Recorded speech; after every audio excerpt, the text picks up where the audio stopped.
हाय, देवबाप तुम्हाला आशीर्वाद देवो. माझे नाव फ्लोर बोल्डो आहे आणि मला खूप आनंद होत आहे की तुम्हाला देवाचे वचन सांगण्याची ही संधी मला मिळाली. आमच्यासोबत जुळल्याबद्दल अभिनंदन. आज आपण एका विजेत्याच्या विजयाबद्दल बोलणार आहोत आणि हे सत्र क्रमांक 1 आहे. आपण 5 मुद्द्यांच्या 5 पैलूकडे पाहणार आहोत, जे हे जाणण्यास मदत करतात की एक विजेता असणे कसे वाटते आणि मुलांच्या सेवेत काम करण्याच्या विजयाचा आनंद कसा घ्यावा हे देखील दाखवतात. मी तुम्हाला माझ्याबरोबर देवाच्या वचनाकडे जाण्यास आमंत्रित करते आणि पहिले शमूएल 16वा अध्याय वचन 1 ते 13 पहा. आपण यावर चर्चा करणार आहोत. जर तुम्ही घरी असला तर तुम्ही एक कप चहा किंवा कॉफी किंवा सोडा पिऊ शकता. जर तुम्ही चर्चमध्ये असाल तर तुमचा पेन तयार ठेवा, म्हणजे तुम्ही लिहू शकाल.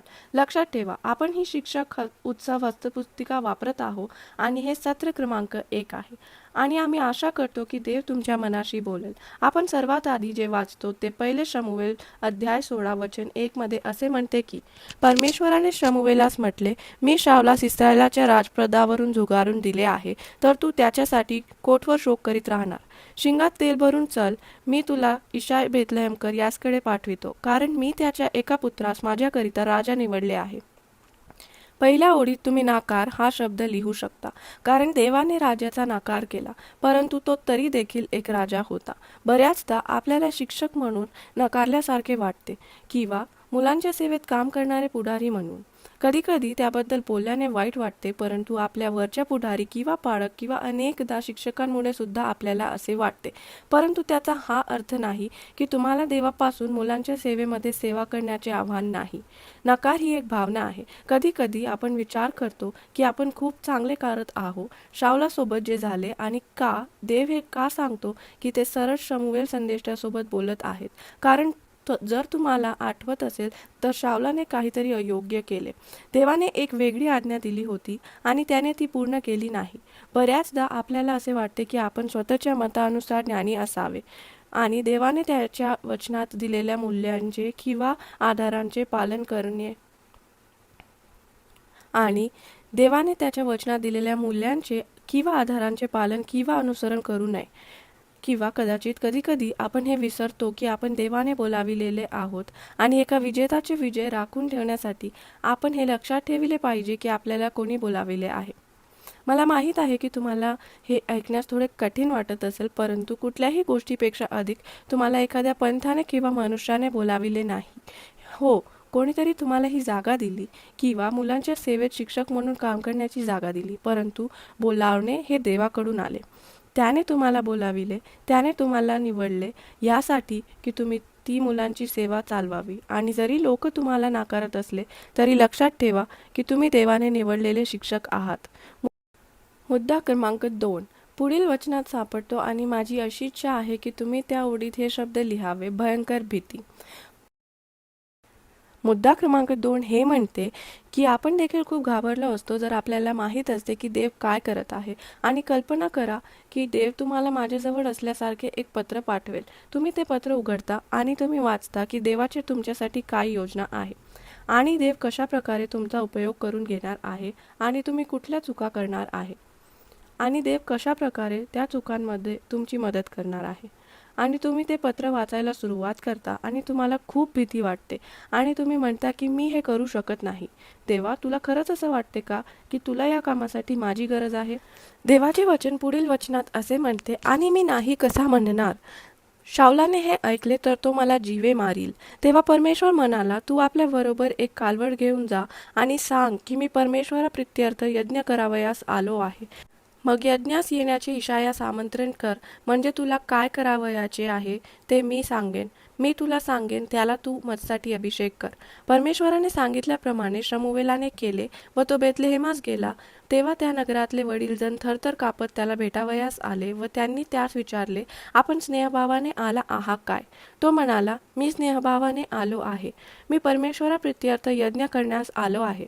तुम्ही शुद्ध होऊन माझबरोबर यज्ञास या. बऱ्याचदा जेव्हा एखादा नवीन पुढारी येतो तेव्हा बरीचशी भीती असते. जेव्हा एखाद्या शिक्षकामुळे एखाद्या परिस्थितीमुळे बदल घडतो तेव्हा पुष्कळ भीती असते. जेव्हा कोणीतरी सोडून जाते तेव्हा देखील बरीच भीती असते. आपल्यासोबत काय होणार आहे, काय घडणार आहे? मला माहीत आहे की बऱ्याच शिक्षकांनी कोरोना काळात त्यांचे काम सोडून टाकले. कारण त्यांना असे वाटले की ते आता मुलांना शिकविण्यास पात्र नाहीत. आपल्या मुलांना देवाचे वचन सांगण्यासाठी जे तंत्रज्ञान होते ते कठीण होते आणि कधीकधी एक नवीन पुढारी आला असेल ज्याला या क्षेत्रात जास्त अनुभव होता आणि त्यांना दबावात असल्यासारखे वाटले आणि अनेकांनी हार मानली.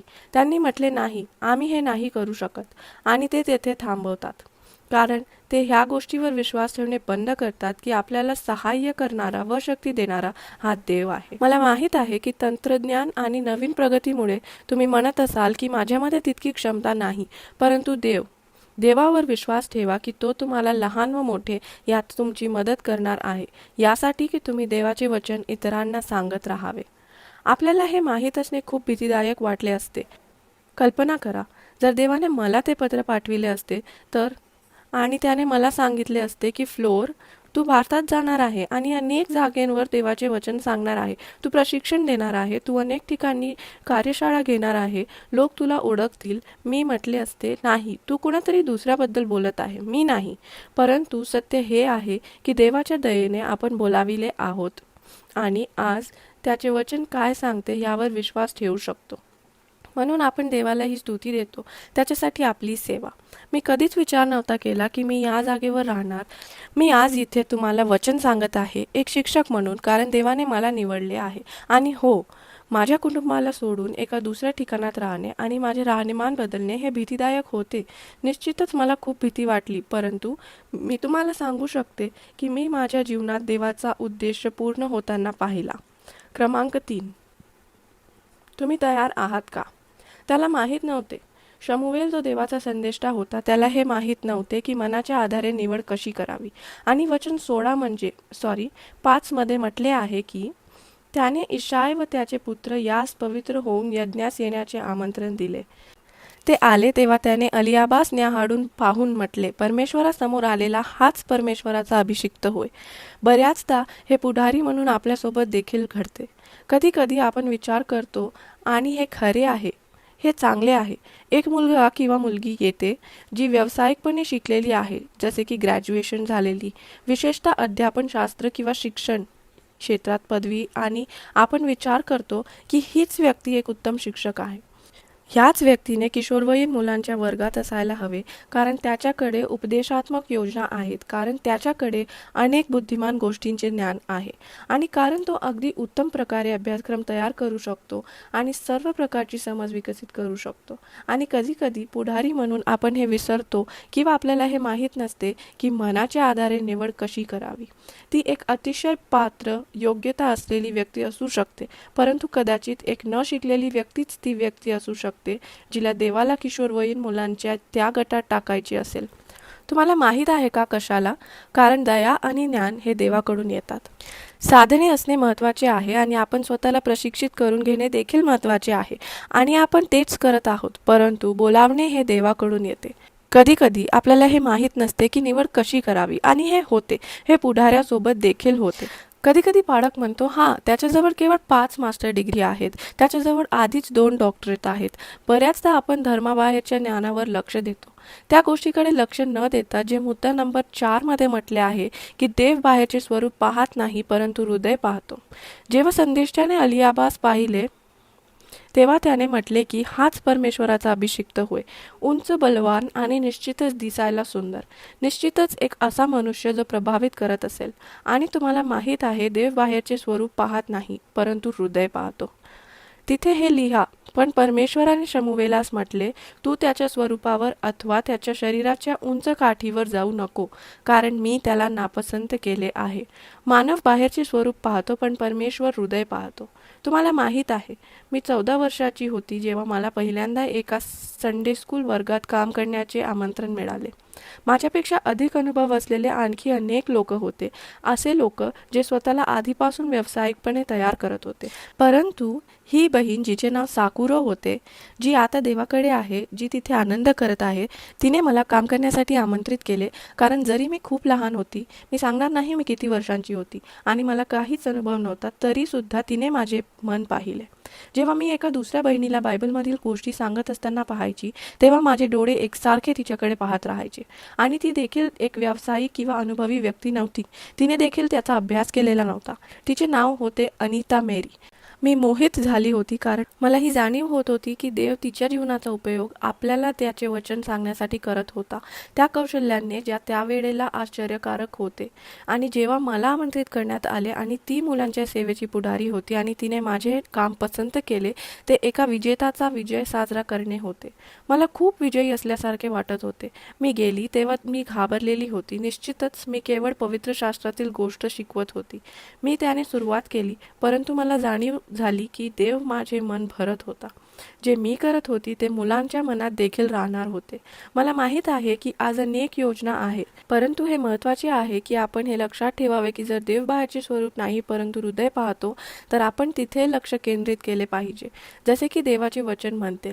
आणखी एक पैलू आहे मुलांच्या जीवनामध्ये देवाचे वचन पेरणे, ह्यावर लक्ष केंद्रित करणे, आणि ते यासाठी की त्याने फळ उत्पन्न करावे. फळ जे टिकून राहणार हे महत्त्वाचे आहे. आणि काय होते की तुमच्याजवळ एक मुलगा आहे, बरोबर?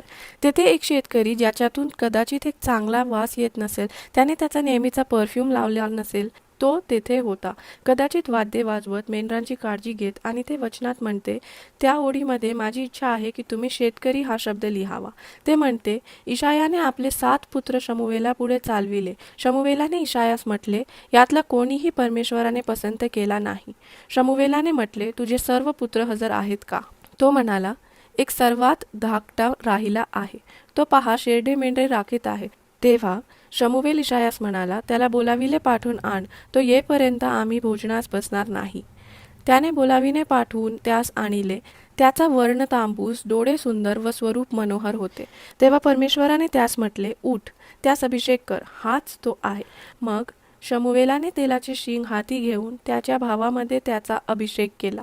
आणि त्या दिवसापासून पुढे परमेश्वराचा आत्मा दाविदाच्या ठायी जोराने संचरू लागला. आणि त्या दिवसापासून पुढे परमेश्वराचा आत्मा दाविदाच्या ठायी जोराने संचरू लागला. नंतर शमूवेल उठून रामास गेला. तुमच्याजवळ एक मानसशास्त्र किंवा शिक्षण क्षेत्रात पदवी किंवा काहीतरी नसेल, परंतु तुमच्याजवळ देवाचे मूल आणि निवडलेले असण्याची आणि देवाने तुमच्या हातात मुलांच्या जीवनात कार्य करण्याची जी सेवा दिली आहे, ती करण्यासाठी बोलाविलेले असण्याची पदवी आहे. आणि तो शेतकरी जो तिथे होता, तो मेंढपाळ जो तिथे मैदानात होता, त्याला अभिषेक केलेला राजा होण्यासाठी बोलाविलेले होते. आणि जरी त्याच्याकडे एक नवीन ठिकाण किंवा हुद्दा होता, तरी देखील तो एक मेंढपाळ होता. त्याने मेंढपाळ असणे सोडले नाही, तो तरी सुद्धा एक शेतकरी होता.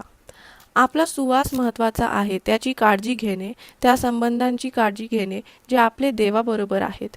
देव तुम्हाला जे पुढे येणार आहे ती जागा भरण्यासाठी बोलावित आहे. येशूच्या नावामध्ये ती घ्या, ती नाकारू नका. एक विजेता बना, परंतु लक्षात ठेवा की तुम्हाला बोलाविणारा कोण आहे, तुम्ही कोठून आला आहात आणि इथे का आहात. तुम्हाला मुलांना देवाचे वचन शिकविण्याची इच्छा का आहे? कारण तुम्हाला हृदयावर लक्ष केंद्रित करायचे आहे. कारण या पिढीने हे ओळखले पाहिजे की येशू कल्पना नाही तर खरा आहे. तो कथा नाही तर तो आपल्या जीवनात खरा होतो. जेव्हा आपण कठीण परिस्थितीतून जातो तेव्हा तुम्ही मुलाला म्हणू शकता की तुला माहीत आहे देव तुझ्या बरोबर आहे. जेव्हा त्यापैकी अनेक मुलांनी महामारीत त्यांच्या आई वडिलांना गमावले आणि ते अनाथ झाले, तुम्ही त्यांना म्हणू शकता की देव त्यांची काळजी घेईल, तो त्यांचे संरक्षण करेल. आणि आज ते कोणाच्या तरी काळजीखाली असतील, कोणीतरी त्यांना दत्तक घ्यावे किंवा त्यांच्यावर प्रेम करावे याची वाट पाहत. मला माहीत आहे की ते खूप विचित्र परिस्थितीतून जात आहेत, जी आपल्याला असे वाटू देत नाही की आपण जिंकत आहोत. शिक्षक, माझ्यावर विश्वास ठेवा. पुढारी जे ऐकत आहे, माझ्यावर विश्वास ठेवा. मुलांच्या सेवेचे पालक जे माझे ऐकत आहे, जे तुम्ही आज करत आहात ते ह्या मुलांच्या जीवनावर परिणाम करत आहे. ते त्यांच्या हृदयात देवाचे वचन सोडत आहे, हा विश्वास ठेवत की ते खरे आहे. आणि मी तुम्हाला आमंत्रण देते की विसरू नका की देव तुमच्या सोबत आहे. हे बोलावणे ज्यात तुम्ही विजयताचा विजय ह्याचा उत्सव करू शकता. तुम्ही विजेते आहात. प्रथम बोलावणे स्वीकारल्याबद्दल. जर तुम्हाला ते करण्यासारखे नाही असे वाटून निराश वाटले तर माझ्याबरोबर प्रार्थना कराल काय? ते सुरू ठेवण्यासाठी हे घडत आहे. ते तुमचा पालक बदलत आहे. मुलांच्या सेवेचे पुढारी बदलत आहे. तुम्हाला हलवले. प्रार्थना करा, देवासोबत बोलूया हे काही मिनिटात. तुम्ही माझ्याबरोबर त्या पित्यासोबत बोलणार आहात जो स्वर्गात आहे. यावेळेस मी तुझ्यासमोर सर्व मुलांच्या सेवेचे पुढारी, पालक, स्वयंसेवक जे हा संदेश ऐकणार आहेत व ऐकत आहेत ते प्रोत्साहित होतील जर त्यांना मुलांची सेवा सोडण्याची इच्छा झाली असेल तर देवा, ते हे शब्द लक्षात ठेवतील की नकार असला तरी आणि त्यांना असे वाटत असले की ते त्या लायक नाही, तरी प्रभू तू त्यांच्या बरोबर आहेस. तू त्यांना बोलाविले आहे आणि तू त्यांना सक्षम करत आहे की हृदयावर लक्ष केंद्रित करावे, कारण तू तेच पाहतो. तू बाहेरचे स्वरूप पाहत नाही, तू आमचे हुद्दे पाहत नाही, तू आमचे व्यावसायिक यश पाहत नाही, तू आमच्या तुझ्या बरोबरच्या संबंधांकडे पाहतो. आमची जवळीक त्यांना मजबूत करण्यासाठी, त्यांना आशीर्वाद देण्यासाठी प्रभू, ह्या समयी त्यांच्या हृदयाला प्रोत्साहन मिळेल की मुलांच्या सेवेत काम करत टिकून राहावे. प्रभू, त्याच्या जीवनावर आणि मुलांच्या हृदयावर लक्ष केंद्रित करून प्रत्येक शिक्षकासाठी तुझे आभार जे ह्यावेळी आमच्या बरोबर आहेत. आम्ही तुझी स्तुती आणि आराधना करतो. आमेन. वा, देवाचे वचन तुमच्या बरोबर वाटणे मला खूप आवडते. टिकून राहा, कारण शिकण्यासाठी आणि शिक्षकांना हा उत्सव प्राप्त करण्यासाठी अजून खूप काही आहे. परत भेटूया.